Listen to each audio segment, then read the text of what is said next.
Joining me is my colleague Shubhendu Ghosh. Shubhendu, tell us more about the issues dominating the election.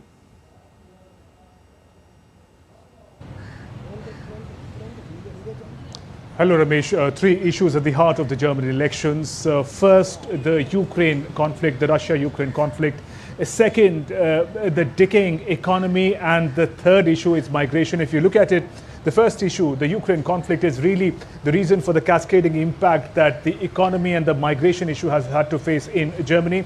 The Ukraine war has had an impact on the whole of Europe. It is impacting geopolitical dynamics and relationships. The centrist parties, the CDU and the SPD, they support Ukraine, the kind of support that Germany has put forth after United States. Hitherto, Germany has been Europe's leading supporter of Ukraine in the conflict that is going on. But at the same time, if we look at the stance of the far right AfD party and the far left, their stance has been to repair relations with Russia. They do not see Russia as the aggressor and the source of the problem in that sense. Second, the issue of economy. It's a difficult time for German economy. The cost of living has been high given the Russia-Ukraine conflict and the energy dynamics that came into being. The cost of energy has been skyrocketing for ordinary households as well as for businesses in Germany. The cost of living as a result is going on the rise.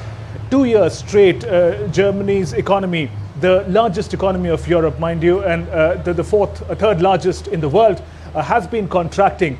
So people are concerned the manner in which the German leaders have been able to navigate Germany's economy. And coming to the third reason, migration, the issue in focus. This Ukraine war itself has led to about a migration of 1.5 million Ukrainians, but that is not the only source of migrants. The crisis in Syria, the crisis in Afghanistan, the crisis in Iraq. Germany was seen for a long time, for the past decade at least, seen as a nation that welcomes immigrants in danger in the rest of the world. But that has led to also changing the stance, the perception of immigrants. Some recent crimes have been attributed to foreigners, to immigrants. In that sense, there is a certain rise of anti-immigrant, anti-Islam sort of a stance in public perception, something that parties like the AfD are capitalizing upon. Ramesh?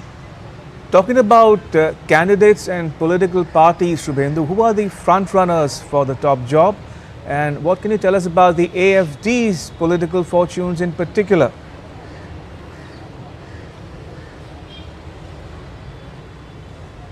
Right, Ramesh, we've seen that the centrist Olaf Scholz party and Friedrich Merz CDU, they've really dominated the Germany political scene, and Friedrich Merz is seen as a front runner to be the next chancellor of Germany. Olaf Scholz party, which could not maintain its rainbow alliance. It was a difficult alliance. We know the government fell. Also, economy was one of the reasons why it crashed out. So Friedrich Merz, the polls suggest, is the front runner from the Christian Democratic Union Party. He represents conservatism, center to the right stance.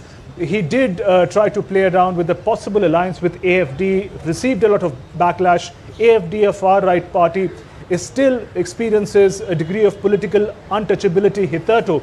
And I say hitherto because we've seen in the recent past the manner in which the American leadership from Vice President J.D. Vance, who was in Munich to interact with European leaders, one of the most important meetings that he had, direct meeting that he had, was with Alice Weidel of the AfD. Also, Elon Musk had vocally supported AfD and said that their political untouchability should end. And in fact, he supports the kind of worldview that they present for Germany. So in that sense, the traditional marginalization of the AfD, of the far right, it seems is coming to an end. If you look at the polls, in fact, it is on number 2. May not be able to form a government by themselves, but could be an important part. And the far-right AfD also sees that an important stepping stone in really coming to the center stage of German politics, if not in this election, perhaps 4 years down the line. So in that sense, this election could also mark a significant rise of the far-right, the AfD. Indeed. Shubhendu, you spoke about how the Ukraine-Russia conflict is one of 3 key issues dominating the election. In that context, how will the election result affect or impact European unity insofar as the war in Ukraine is concerned?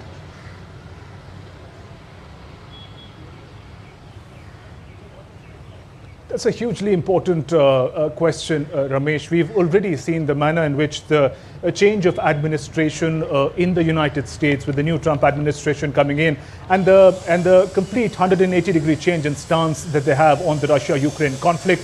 It's very, very significant how Germany now votes, because if Germany ends up supporting a party that changes its stance, remember the far left and the far right, especially the AfD, the manner in which the AfD receives support of the people, that could really determine the course of Ukraine. Ukraine already stands isolated significantly, as America has in fact changed its stance on the conflict. It seems to be tying up with Russia and locates the problem of the conflict within Ukraine. If something similar happens with Germany, which is the largest, biggest supporter of Ukraine in this conflict, supporter both in terms of funds and ammunition, it could really spell doom in many ways for Ukraine. But we'll have to wait and watch. It's a bit too early. Even if Friedrich Merz's party, CDU, comes into power, he has officially said that he will not take support of the AfD. He might turn to other centrist parties for support, and if that happens, perhaps Germany's stance with Ukraine continues. But we'll have to wait and watch what kind of performance AfD is able to pull off, and that will determine which direction will the Ukraine conflict be headed. Shubhendu, thank you for that update. Appreciate it.